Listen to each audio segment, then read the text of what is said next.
Hello, everyone. This is Yvette Kelly with the Community Technical Assistance Center, and I'd like to welcome you to today's webinar, Youth Care Workers as First Responders, Making Decisions When Time is Short and the Stakes are High. Before we get started, I just want to take a few moments to orient everyone to the WebEx system so you know how to participate in today's event. Please note that upon joining the webinar, you've been placed on mute to avoid any background noises that may distract others from listening to the presentation today. If you come across any technical difficulties during today's event, can you please chat to the host who should be able to assist you, and Brianna is our host today. You will have the opportunity to submit questions for the Q&A portion of today's presentation by utilizing the chat box feature, which is located on the right-hand side of your screen. If it's not visible, just click the dialog bubble on the top right toolbar and it should appear. And in order to ensure that we're able to answer as many questions as time permits, we are requesting that you send in your questions at any point during the webinar, and we'll address them during the Q&A portion at the end. Okay?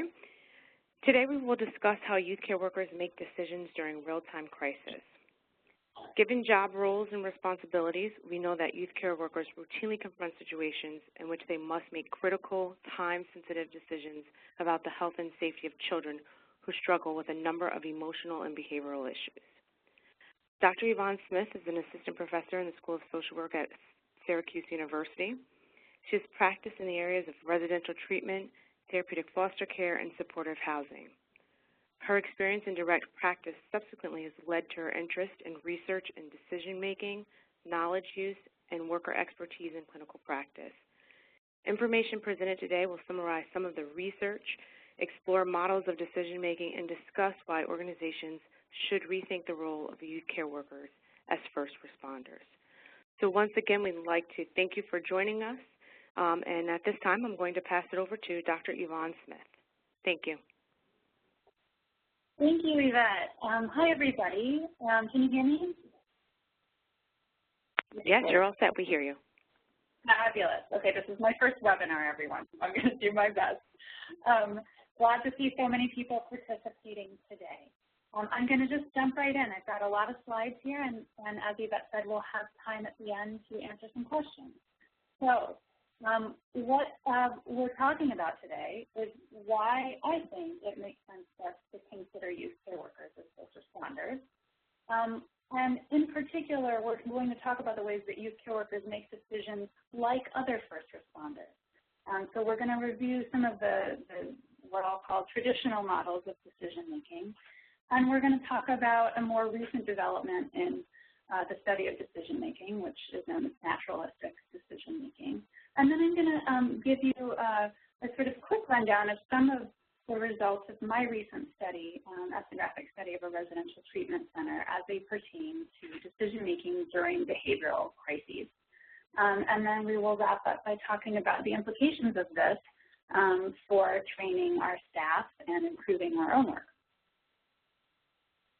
Okay, so many years ago when I was first working in residential treatment, I worked at the Sonia Shankman Orthogenic School in Chicago, and I remember the executive, was that his title then? The Director of Residential Services, I think was his title, Dr. Pete Myers, using this phrase, talking about youth care workers as first responders. Now, he and I presented on this last year, and he actually attributes this to me, so I think we'll have to just acknowledge that this connection might sort of just be in the air.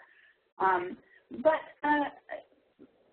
sort of started asking myself, is this more than a metaphor to say that youth care workers are like first responders? So when I say youth care workers, I think you all probably know what I'm talking about. Direct care staff who work in residential treatment centers. Sometimes those people are called youth development professionals, warm counselors, crisis intervention workers. And when we say first responders, typically, of course, we're talking about firefighters, police officers, et cetera. So let's talk about the ways they're similar, just sort of on paper. They're often the first on the scene. Now, these are different types of scenes. One might be a fire. The other one might be an impending behavioral crisis on the part of a child in care.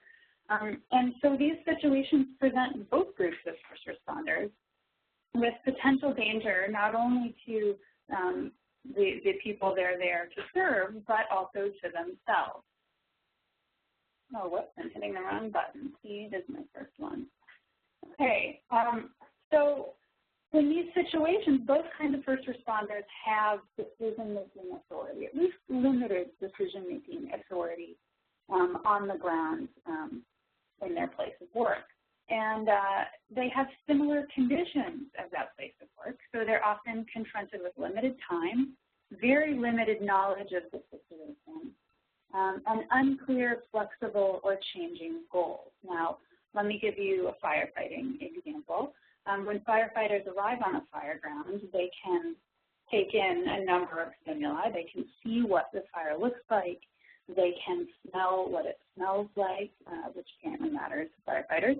And they can sense things like the heat, the wind, etc. But there are many things they don't know. They don't know what's stored in the basement of that building, for example. Sort of similar with youth care workers, right? They often know a good bit about the children they're caring for, but they may just have walked in the door to find a kid with a chair in her hand threatening to throw it at someone. They may not know that child well. They may not know the antecedents to this escalation. And in terms of unclear and flexible or changing goals, of course, in residential care, we're always thinking about, or we should be thinking about, the safety and treatment goals of the children, but sometimes those goals change. So sometimes ensuring safety becomes the paramount goal, and you're not always sure what type of situation that you're confronting. Okay. So I think one of the most important similarities is that both kinds of first responders routinely confront situations that could have potentially devastating, life-changing outcomes, not just for the kids, but also for workers. And there's no easy way out here. So we're talking about physical and emotional trauma or death that we know can be caused by certain interventions. I think often we're talking about physical manual restraint techniques, but there's also the potential for physical and emotional trauma to result from the failure to properly intervene. Okay, so I want to go way back here for a minute and talk about the ways that researchers have typically talked about decision-making. And I think these will probably sound pretty familiar to some of you. These tend to be what we learn about in school. So first came the rational actor model of decision-making. And this is, you might think of this as kind of a traditional decisional balance way of thinking about decision-making. So the idea is you generate multiple options and compare them. You identify everything that might influence the outcome, and then you weight those.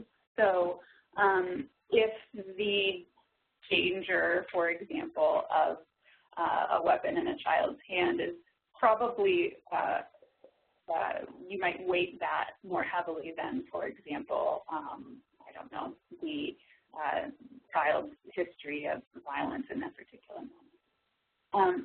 And this kind of research was based on normative ideas about what good or ideal decisions are. And it was based on this sort of kind of negative assumption that people tended to make far from ideal decisions. And the idea was that we could just teach people to use a more exhaustive process of considering all possible options, we could reduce bad decisions. And this research was also interesting. It was based on these very interesting laboratory experiments that were often, like lots of lab experiments, conducted on college students. Also, a really interesting article from 2009, Bruno van der Leijgarden equated the evidence-based practice process that we talk about so much in social work and in other helping professions, really equated that to the rational actor model of decision-making.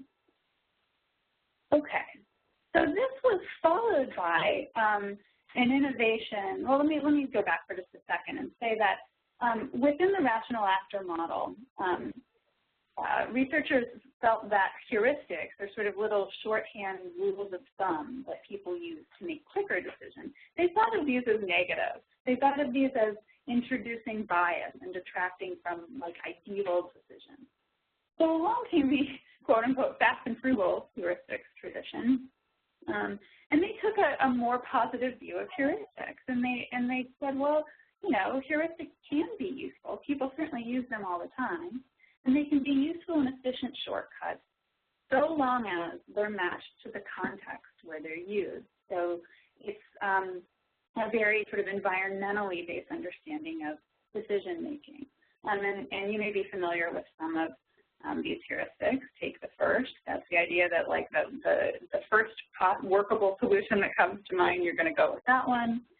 Imitation sort of speaks for itself, but this is imitating responses that you have seen other people engage in. And there are many, many more. Careers have been made inventing and documenting new decision-making heuristics. All right. So along came in the 90s, the late 80s and 90s, the naturalistic decision-making tradition of decision-making research. And I'm just going to call this NDM for now. Gary Klein is sort of the most famous name in this tradition. And these folks said, well, let's stop assuming that there is one perfect way to make decisions, and let's study how people actually make decisions in real-world circumstances. And that's what they did. And in particular, they looked at experts making decisions in what we would probably consider crisis situations. So they were looking at mostly at first responders. They were looking at fire ground commanders. I think that we might typically think of fire chiefs or people who are leading a team of firefighters. They looked at people like people in the military. They looked at naval pilots. And what they found was the decisions in which they were having to make decisions were characterized by a lot of time pressure. Like you need to make a decision before this plane crashes. You need to decide whether you're going to shoot down this jet like immediately. High stakes, so we're talking about life or death kind of circumstances much of the time. Incomplete knowledge of the situation. So go back to the firefighting example from earlier. You can be aware of many things about the situation, but there's much that you don't know, and the goals are unclear or changing. Surprise, surprise, they found that the first responders they studied pretty much uniformly did not follow classical decisional balance kind of decision-making processes. And they isolated from this research a style of decision-making that they call recognition-timed decision-making. And it's characterized by a couple things. Most importantly, the people they studied reported that they, because they had a great deal of experience, they recognized circumstances, patterns of experience that said, oh, this is like that other time. And then they could very quickly access responses that they had used in the past that worked or didn't work. And they frequently only had to come up with one option. So that sounds, by the way, like the take the first heuristic a little bit. Very rarely came up with more than one option to be sort of weighed. And the other thing was they were very often right. And this flew in the face of these traditional decision-making approaches that suggest that shouldn't be possible. One last point here I think is quite important, and that I've ended up writing about in other parts of my research that I won't be talking about today, is that these expert first responders in this research were described as very intense kind of situational awareness. They were hyper attuned to their environment. They were able to pick out which cues were relevant very quickly, and that was important for facilitating successful decision making. Okay. So what I want to do with the majority of our talk today is to just tell you a little bit about a recent project of mine looking at decision-making in residential treatment, and particularly decision-making among direct care workers. So in the agency I studied, these people were called dormitory counselors, but we're talking, youth care workers in general here. And I came to this study asking, how do mental health care workers at UHS, that's the pseudonym for the organization studied, how do these people who are trained in therapeutic crisis intervention make decisions during real-time crisis? Is decision-making even the best way to describe the way their actions happen during crisis? And if it's not decision-making, then what in the world is it? What form of agency is allowing people to act during crisis? A little brief methods overview, I won't bore you, but this was an ethnographic study.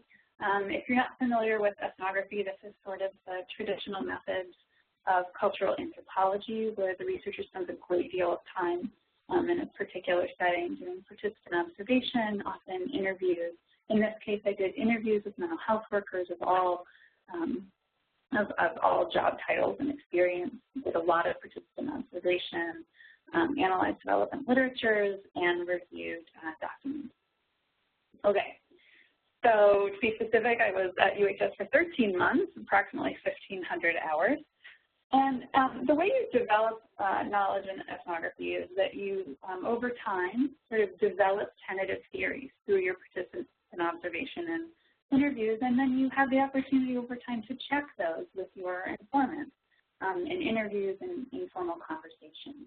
And so there was a great deal of checking these ideas with the people I was studying. So one thing I can say with some confidence about the study is that it did have a great deal of internal validity, at least in terms of respondents' own agreement with the ultimate findings. So lots of findings from this study, but let me talk first about a sort of weird finding, which was that these folks perceived there to be sort of two kinds of time as it was relevant to decision-making. They talked about what, my term and not theirs, but what I'll call mundane time. And this was the time that was very structured by regular events in the residential day. When is dinner? When do we have study hall? It was very predictable. It was slow. These were the hours of the day that felt like you had to fill them with activity. It was sort of diffuse or expansive. It stretched on forever, at least it felt that way sometimes. And informants said it really took a lot of patience and endurance sometimes to get through these periods of time. But these periods of time allowed lots of thinking, planning, step-by-step decision-making, weighing options. But they also talked about crisis time quite eloquently.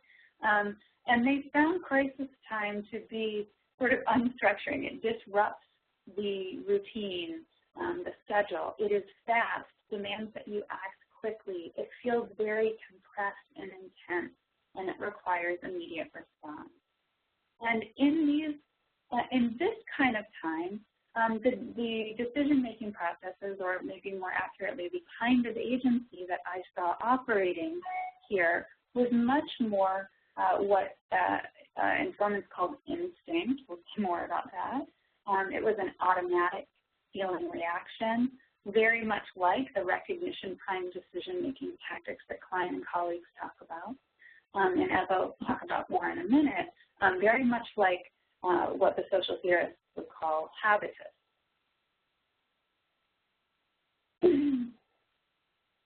Okay, so before I dive into some of these findings from informants, I want to say a little bit about TCI, Therapeutic Crisis Intervention. I think many of you probably are intimately familiar with it. This is a crisis prevention and intervention program that's used in many residential treatment centers for youth.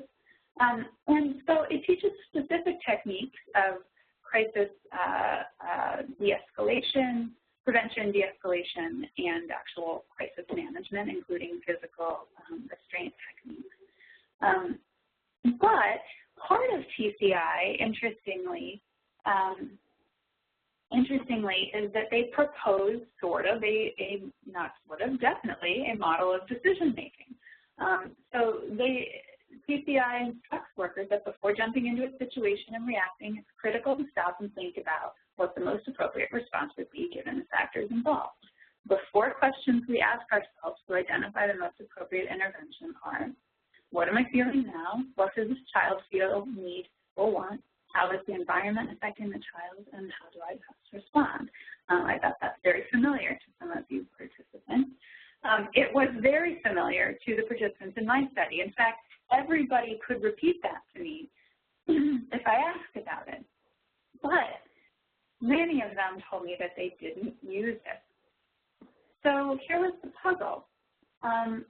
People who worked in this agency routinely use the specific techniques of TCI, so quote-unquote emotional first aid, de-escalation, removing the audience from a crisis, and the physical restraint techniques themselves. They use them with a great deal of fidelity, but they report that they very rarely use this step-by-step decision model that they had learned about in their training.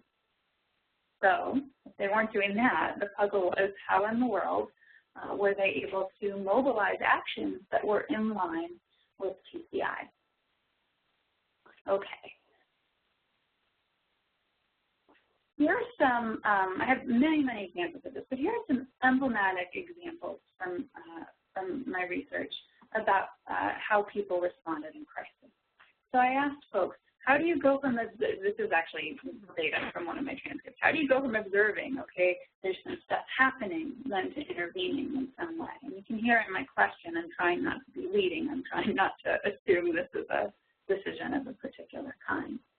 So a respondent who was a dormitory manager with 6 years of experience. So this was a job that was a little bit managerial, but primarily direct care of kids. This person also had been a direct care worker for many years. And he said, it's an excellent question, actually, because I think that part of it is that, to me, is less a decision and almost like an organic, just like internal reaction. At least for me, like if I see someone being aggressive or see someone doing something dangerous, I just kind of move to intervene. Here's another, this is a different respondent. Somebody with about a year of experience, and I would say in this organization that was probably the median length of tenure among direct care workers. She said, a lot of what you learned in TCI, that helps, like knowing physically what to do to restrain a child safely, and use that. I guess you have to hope you know it well enough to be able to just react, because when I walked in on a student scratching the scabs from a really severe self-injury, I didn't think. I didn't stop and be like, oh, what should I do? I was like, I need to put my hands on her now.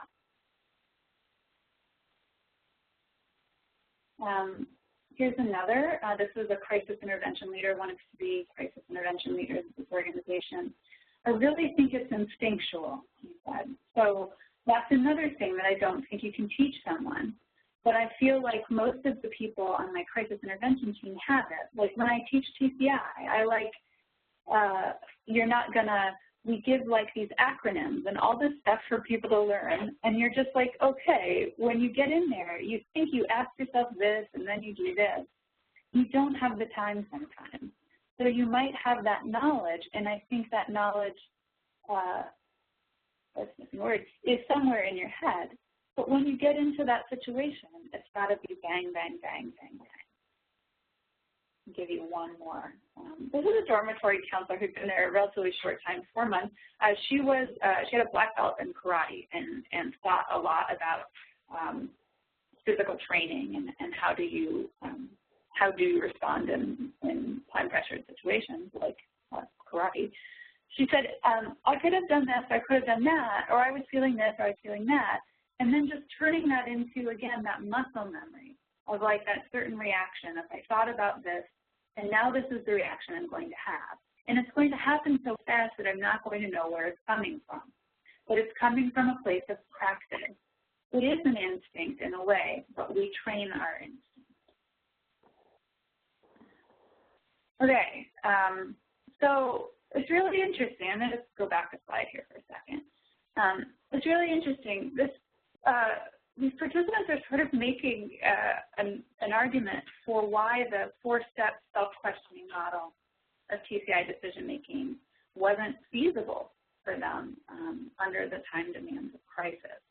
And this word instinct crept into a lot of my interviews, and I think the final quote here, the idea that we have learned all these things, we have learned the decision-making process, but when you actually have to mobilize that knowledge in action, it feels like instinct, but it's a trained kind of thing.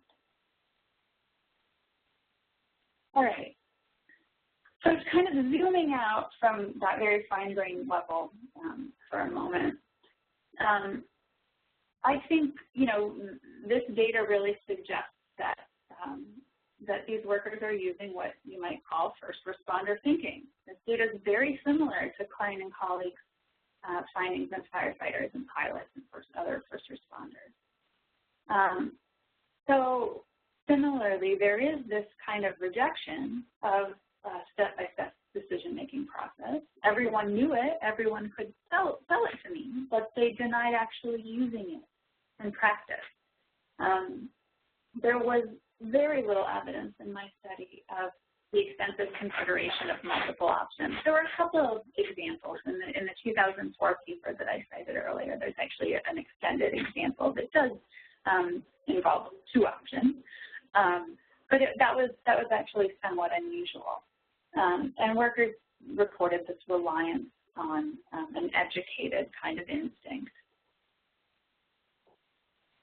All right, so I'm about to drop some French social theory on you guys. You may be familiar with the term habitus from sociology. This is a term coined by Pierre Bourdieu. I'm not going to read you his really tortured definition of habitus, but I'll translate it here. Habitus is a mode of agency, a kind of agency that helps us to mobilize what we know really quickly and without conscious awareness, so that we can act in line with the expectations of our culture. We rely on habitus. Everybody relies on habitus all the time. This is a classic example, but think of all of the little things that you do every day to perform your gender identity based on the expectations of our culture. So some of those things maybe you think about. You maybe think about whether or not you're going to wear high heels to something, or whether or not it would be okay for you to wear boat shoes, or whether you're going to put makeup on, or certainly not put makeup on. But many of those things we're not even aware of. So for example, you can think about this idea of up-talking. So women in the U.S.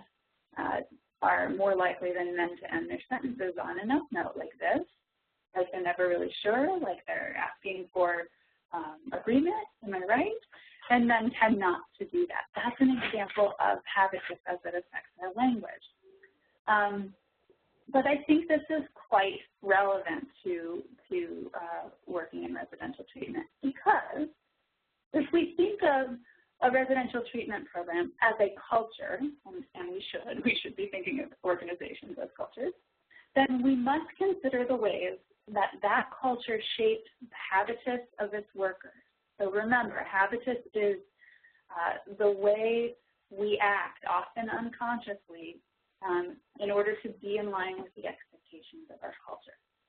And so my findings from this study really were that TCI, therapeutic crisis intervention, became a really integral part of this organizational culture.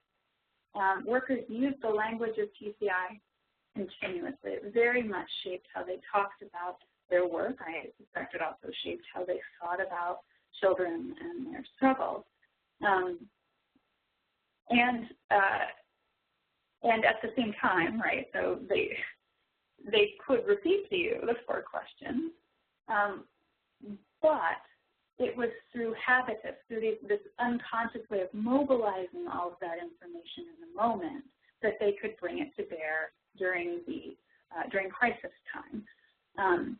So also important to note here, so thinking about organizations as cultures, that they are open systems, right? So the people who work in an organization are also members of other cultures, like, you know, the United States, sort of in general. We can think about families as cultural and the way that they shape our habitus. We certainly can think about things like race and ethnicity in that way.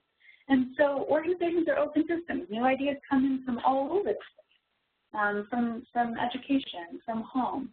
And what we find is that the more useful ideas take hold, and the ones that are less used and less useful fade away over time.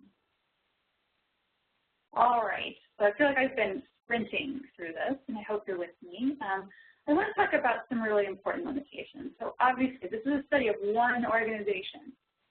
And it's not, you know, residential treatment centers are all quite different from each other, and it's very difficult to say that one is representative of others.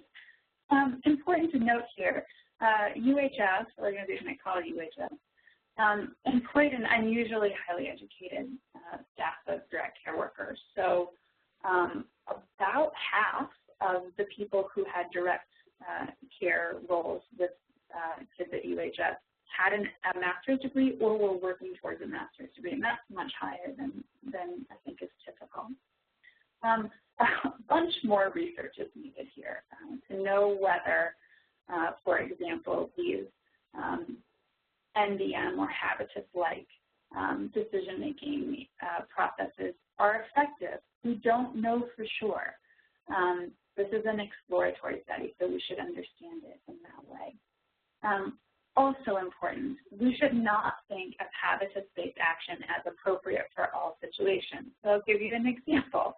The way UHS selected therapeutic crisis intervention as its model for crisis intervention was not a decision that was made in an automatic, instinctual, or habitus-generated kind of way. It was actually made in a more traditional process, one that is more aligned with the evidence-based practice process. So organizational leaders read about possible options of crisis intervention strategies. They read the research. They compared effectiveness. They thought long and hard about whether that would fit with their own organizational culture and with the kids they were working with, right? So we don't want to think that habitus is the best way to act all the time. And remember, we're talking about what my informants described as crisis time, and I nerdily have described elsewhere the temporality of crisis. Also, informants in my study did a really interesting thing. So they tended to attribute good work, the ability to manage crisis, the ability to be a good youth care worker. They tended to attribute that to a quality of individual people, and they often called that common sense. I think that's the danger here. I think we want to bear in mind that even these decisions that we make very quickly through something like Habitus, our ability to do that is shaped by our organizational culture. It's shaped by modeling, right? So all of the people that we observe working around us, it's shaped by our repetition of experiences and our own situational awareness. I would caution us that we not assume there are some people who have this ability and other people who don't. There's a reason to believe that this is developed. All right. So some implications here, some take-homes for you all. Obviously, what I'm arguing here is that youth care workers make decisions much like other first responders. So bear with me just for a second. And so when we acknowledge that youth care workers may in fact be making decisions like firefighters, like fighter pilots, during times of crisis, that that gives us a different way to think about how to teach people to do this well. It gives us a reason maybe to be skeptical of the use value of slow, step-by-step, self-questioning kinds of models of decision-making, at least during crisis time. Certainly those are useful models at other times. Also, this study supports the idea that to know what kind of decision-making process is best, you have to understand the unique demands of the context of decision-making. So if you're familiar with the literature on the evidence-based practice decision-making process that's come out of social work, it's been very important and influential, and also at times a little bit provocative, and maybe not always good at recognizing the times when it doesn't apply. And I want to suggest that when we're thinking about crisis time, we need to be thinking about supporting other modes of agency and decision-making besides something like the evidence-based practice process that's going to take people a very long time. The NDM researchers talk about something they call paralysis by analysis, but sometimes when we're under the conditions of crisis and we need to act, taking the time to do a slow decision-making process is actually harmful.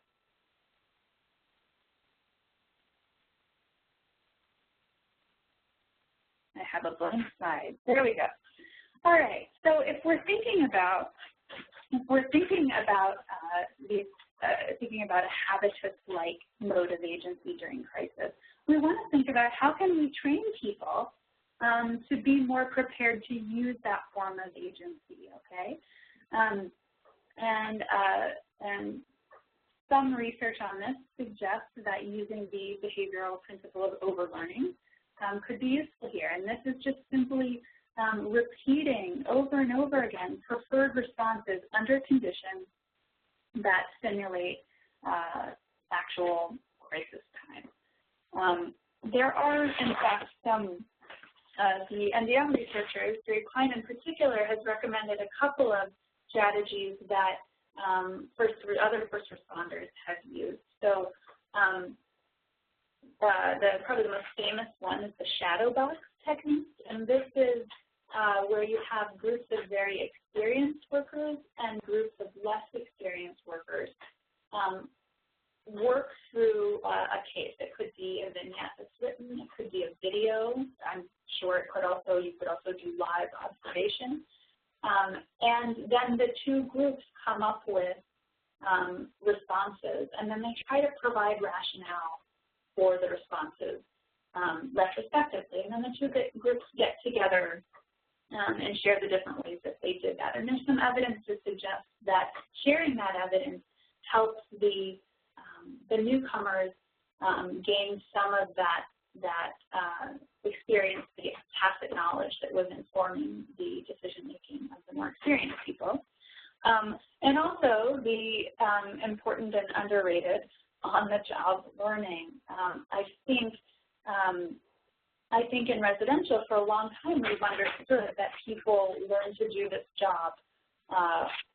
People learn to do this job well by doing it. Many organizations have informal or formal apprenticeship or mentoring types of programs in place. People have an opportunity to observe master practitioners, and I think if you add to that time to debrief with and supervise with master practitioners, I think this is another way that people may be able to learn about quick decision-making practices. Okay, something as simple as this, something as simple as sort of front-loading for new workers. Listen, there are times when you may have to act very quickly, and here's what we know about how people under this kind of pressure manage to act quickly. This could be useful hand in hand with something like TCI's four-step model of decision-making. Okay, so I'm going to wrap up here very quickly, but also we could be targeting training interventions at transforming the organizational culture of decision-making. Okay, so if people are talking with each other retrospectively about their processes of quick decision-making, this itself may help people to develop comfort in this area and sort of gain from others' expertise. Okay, we talked about that. All right, last thing. So there are also some sort of symbolic benefits to making this connection between traditional first responders and youth care workers as first responders.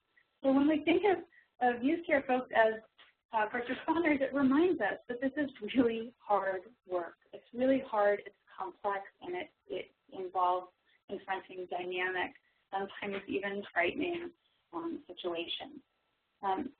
This moniker acknowledges that the successful response is dependent not just on the intervention model itself, but on the responder, on the person who is putting that knowledge into action. Highlights the high degree of skill required. I find myself jumping up and down and saying this instead of talking a lot. This is not unskilled labor. We treat it like it is. We treat it like anyone can do this work. And I don't think that's the case. The first responder label, frankly, carries with it a sense of prestige. And to the extent that we see this work as skilled and prestigious, this may help us to build resources, make sure that our staff are getting the training and support that they need to do this job well. All right, so it was a sprint to the finish, but looks like we have a good bit of time for questions. Yes, thank you, Dr. Smith, for that lovely presentation. You really kind of addressed some of the questions that have come in, but some of the questions related to your presentation was around, so how do you kind of think, when you're thinking about, thinking about youth care workers as first responders, what does it say in terms of qualifications? And you kind of said it in your last slide that this is really not unskilled labor. But as organizations think about moving forward, what does it think about who they're looking to recruit? What are some of the things, qualities they really should be assessing in this workforce to really think about, thinking about the training that should go along with youth care workers and really trying to, help them really understand how difficult, how challenging it is to really work in this field and really provide some supports for them to be able to do this job well? Yeah, I think that is a fabulous question, and that's the $1-million question. And I'm working on a study right now, actually trying to get at some of these questions about how do you hire and train and maintain an expert workforce under the kind of current conditions in terms of funding, in terms of the sort of the stresses of this job in itself. I think I'll sort of speak from some of the data from the UHS study, and that is that even in this organization that was very unusually highly educated, across the board, respondents said to me, I don't think that you need graduate education to do this work well. And at times, people were almost even sort of disparaging of graduate education in the helping professions. And I think the reason that they felt that way is that they felt that particularly knowledge about the evidence-based practice process, as well as, sort of a research-based orientation to social work and psychology didn't fit with the realities of their work, which in large part were characterized by the temporality of crisis. So they didn't feel that the training that they had received or that their colleagues had received in graduate education really helped prepare them to, in their words, think on their feet. And that's something that they valued very much. And so I don't know that my professional opinion, I don't know that I necessarily agree with those informants. I think the workers that I observed who did have graduate training and who were quite successful as youth care workers were bringing those domains of knowledge together in really complex, impressive ways. And so I guess I never want to be quoted as saying that you need a graduate degree to do this work well. But I think that we would do well to match our training training goals to what people are bringing. So if you're talking about a 23-year-old who maybe just finished college, maybe hasn't been to college, and this is their first job in residential or in working with young people in general, they may need a good bit more of the quote-unquote book knowledge along with training in how to be able to mobilize what they know on their feet. Whereas the folks who are coming in with a great deal more research-based and theory-based knowledge may need some coaching in how to respond to the different kind of data that they're processing moment to moment, how to maintain a kind of situational awareness, to use the MDM term for it, how to maintain a high level of situational awareness so they can respond quickly when they need to. Right. And so on to the next question that kind of relates to, and so for those supervisors who actually, supervise youth care workers, what recommendations would you give for them around just how they should be supervising these workers to be in a position, to be able to respond quickly and, again, given the environment they're in? Like, what are some supports that you would encourage that supervisors have in place in order to support and encourage the learning for youth care workers? Yeah, that's a great question. I have a whole bunch of answers to that. One is that I think it's very important to schedule newer workers so that they can work alongside people who are doing it well. So if we're thinking about people's actions as really shaped by the organizational culture, you probably don't want to send a new buy-in to work next to somebody who is not meeting their expectations, who is not implementing your program the way you want it to be done.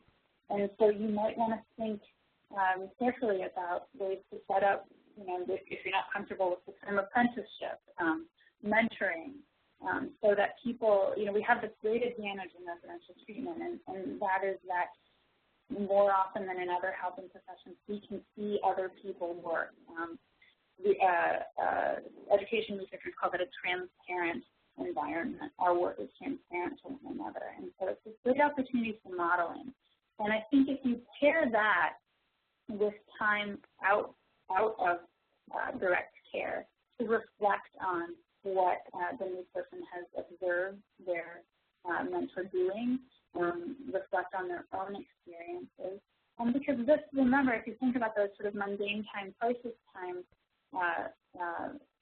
binary here, a lot of what people do happens in crisis time. And so it's especially important to set aside supervision time to go back and consolidate what you learned. Notice what you did that worked and what you did that didn't work, and what you don't want to do next time, and to generate other possible options, because that makes it easier to call up quickly in crisis time the next time. Okay, thank you. And I think we just have one last question, but before I ask that question, I just want to just encourage folks, if they have any additional questions, to please chat them into the chat box. And so one of the last question was, in terms of your research, and I'm not sure if you, addressed this or, just have some understanding about this, but did you see some correlation between how youth care workers were trained and their length of stay in particular programs? And so in particular, I'm looking at, relative to burnout, how quickly youth care workers felt like they, could not continue, in this environment long term. I think one of the things that we know in this field is that often there's a lot of turnover for staff. And so just wondering if you had, any information related to that. So absolutely. I mean, that is one of the biggest questions for our field. That's what I'm trying to address in my current work. So the UHS study, it was sort of interesting. I was not tracking burnout. I was not tracking turnover vis-a-vis some of the ideas that we've talked about today. But this was an interesting organization.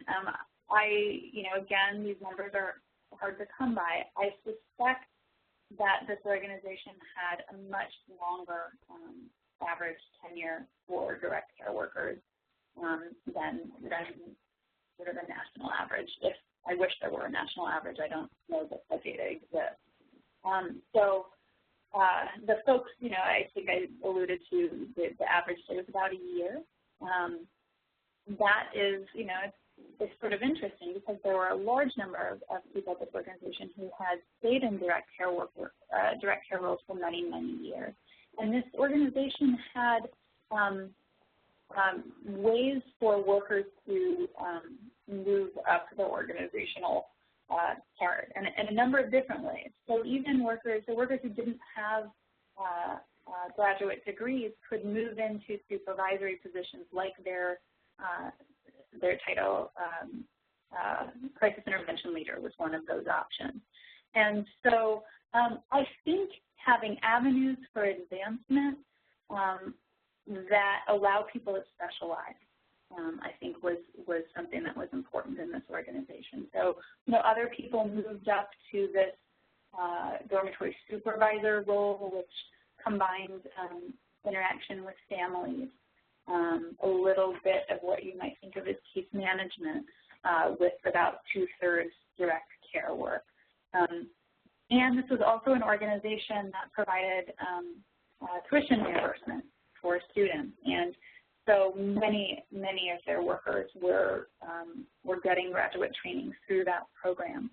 And I think, just sort of anecdotally, I think that had a really positive effect. I think the people who didn't buy into that tended not to stay as long.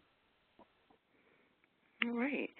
Well, thank you, Dr. Smith, for taking the time to answer some of the questions. And I just want to let you go through the last few of your slides, and then we will close out the webinar for the day. Great. Thank you very much, organizers. Thanks, participants. I'm so glad to see so many of you here.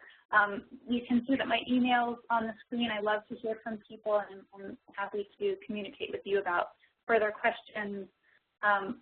Also, oh boy, that's really small. You can't see it. I'm going to just go back.